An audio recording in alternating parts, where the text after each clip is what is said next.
S2 beauty and kitchen টিপসে সবাইকে স্বাগত। আজ আমি আপনাদের একটা নতুন ধরনের কেক রেসিপি দেখাবো, আমের কেক বা ম্যাঙ্গো কেক। এই আমের কেক বা ম্যাঙ্গো কেক সহজে বাড়িতে কি করে বানাবেন চলুন তাহলে দেখে নিই।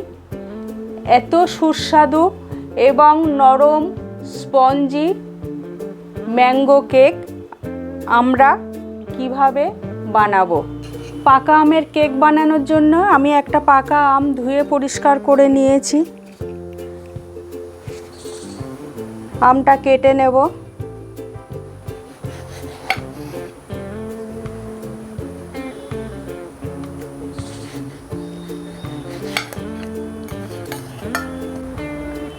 চামচ দিয়ে আমটার পাল্পগুলো তুলে নেব।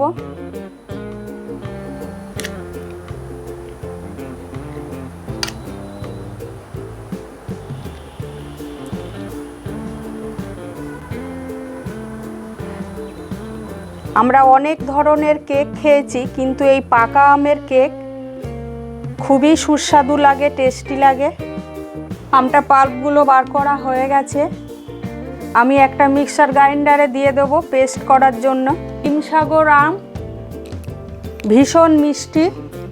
আমি 100 গ্রাম চিনি দিয়ে দিলাম এই আমটাতে, একেবারে আমের সঙ্গেই পেস্ট করে নেব। চিনির পরিমাণটা আপনারা আপনাদের পছন্দ মতো দেবেন। মিক্সার গ্রাইন্ডারে আমটা আর চিনিটা দেখুন পেস্ট করা হয়ে গেছে। একটা বোলে ঢেলে দেব। আমি কোনো জল ব্যবহার করব না এই কেকে। একটা ডিম ভেঙে নিয়েছি, ডিমটা একটু ফেটিয়ে দিয়ে দেব।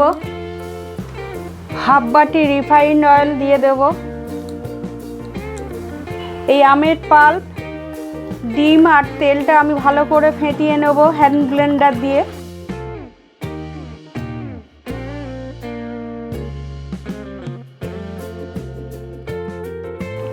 আমি 200 গ্রাম ময়দা নিয়ে নিলাম, ময়দাটা দিয়ে দেব। 100 গ্রাম চিনি, 200 গ্রাম ময়দা আর একটা পাকা হিমসাগর আম আর একটা ডিম।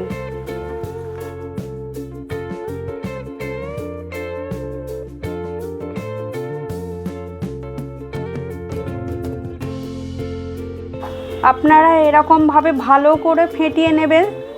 5 থেকে 7 মিনিট ফেটাবেন। এইভাবে ভালোভাবে আপনারা ফেটিয়ে নেবেন।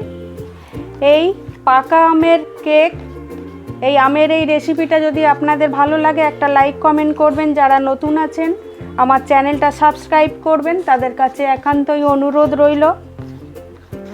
আর আপনাদের কাছে অনুরোধ রইল, পাকা আম দিয়ে, এখন পাকা আমের সময়, একবার অন্তত এইভাবে কেক বানাবেন।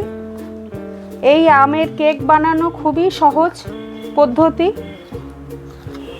আমি কোনো জল ব্যবহার করিনি। আমটা যখন পাল্প তৈরি করেছি মিক্সার গ্রাইন্ডারে, এখনও কোনো জল ব্যবহার করলাম না।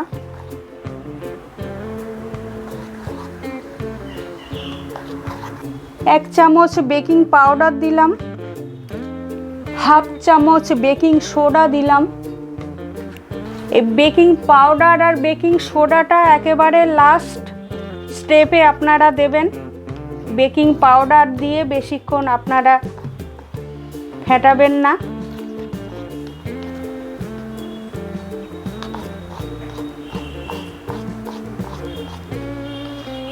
আপনারা চাইলে ফুড কালার ব্যবহার করতে পারেন, কিন্তু যেহেতু আমের একটা কালার আছে, আমি ফুড কালার ব্যবহার করব না।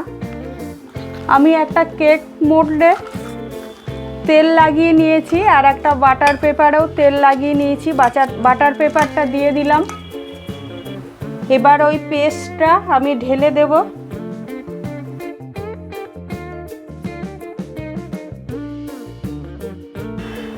এর আগে আমি আপনাদের কেক দেখিয়েছি, 2 ধরনের কেক দেখিয়েছি, ডিম দিয়ে আর ডিম ছাড়া। আমি একটু ট্যাপ করে নেব যেন ভিতরে কোনো এয়ার বাবল না থাকে। এবারে কিছু চেরি কেটে নিয়েছি, চেরিগুলো ওপরে দিয়ে দেব, দেখতে সুন্দর হবে।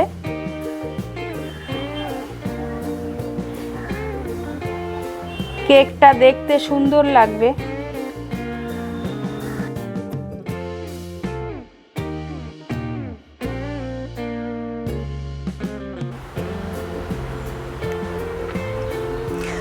আমি একটা কড়াইয়ে লবণ দিয়ে কড়াইটা প্রিহিট করতে বসিয়ে দিয়ে গেছিলাম।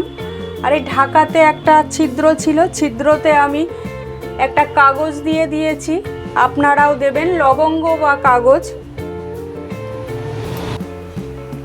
এবারে এই কেকটা আমি বসিয়ে দেব। 40 মিনিটের জন্য কেকটা আমি বসিয়ে দিয়ে গেলাম। আপনারা কেকটা যখন বসাবেন গ্যাসটা মিডিয়াম হিটে রাখবেন। কেকটা ফুলছে দেখুন, দেখুন আমি হাফ বাটি দিয়েছিলাম, আপনারাও হাফ বাটি দেবেন। এবং এরকম 200-250 ময়দা দিয়ে যদি এরকম করতে চান একটা বড় বাটি নেবেন। দেখুন ফুলছে চারদিকে। হাফ বাটি ব্যাটারে কতটা কেক হচ্ছে দেখুন। আমি ঢাকাটা খুলে একটা টুথপিক দিয়ে দেখব, যদি লেগে যায়, এখনো বাকি আছে কেকটা। এই টুথপিকে লেগে গেছে। আমি আবারও টুথপিকটা দিয়ে দেখব। দেখুন লাগছে না কেকটা, তার মানে পারফেক্ট হয়ে গেছে। আমি 40 মিনিট পরে কেকটা খুলে নিলাম। আপনাদের বলছি, আপনারা যখন কেকটা এইভাবে বসাবেন 10 মিনিট হাই হিটে রাখবেন, তারপরে মিডিয়াম টু লো হিটে দেবেন। এবারে আমি কেকটা তুলে নিচ্ছি। আমি এবারে এই কেক মোল্ড থেকে আমি একটা স্প্যাচুলা দিয়ে চারপাশ থেকে একটু প্রেস করে কেকটাকে ডিমোল্ড করব। এবারে কেকটাকে আমি দেখুন, আমি ওই বাটার পেপারটা তুলে নিয়েছি, ডিমোল্ড করেছি কেকটা। দেখুন ডিমোল্ড করেছি। এবারে আমি কেকটা কাটবো। এই সময় দিয়ে কেক রেসিপিটা দেখার জন্য আপনাদের অনেক ধন্যবাদ।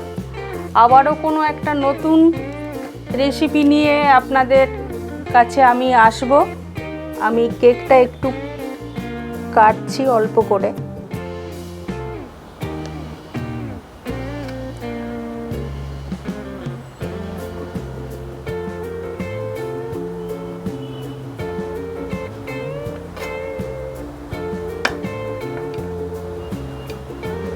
দেখুন কি সুন্দর হয়েছে, দেখুন কেকটা কতটা স্পঞ্জি হয়েছে। এই দেখুন, এই দেখুন। ঠিক এইভাবে আপনারা সবাই সুস্থ থাকবেন, ভালো থাকবেন।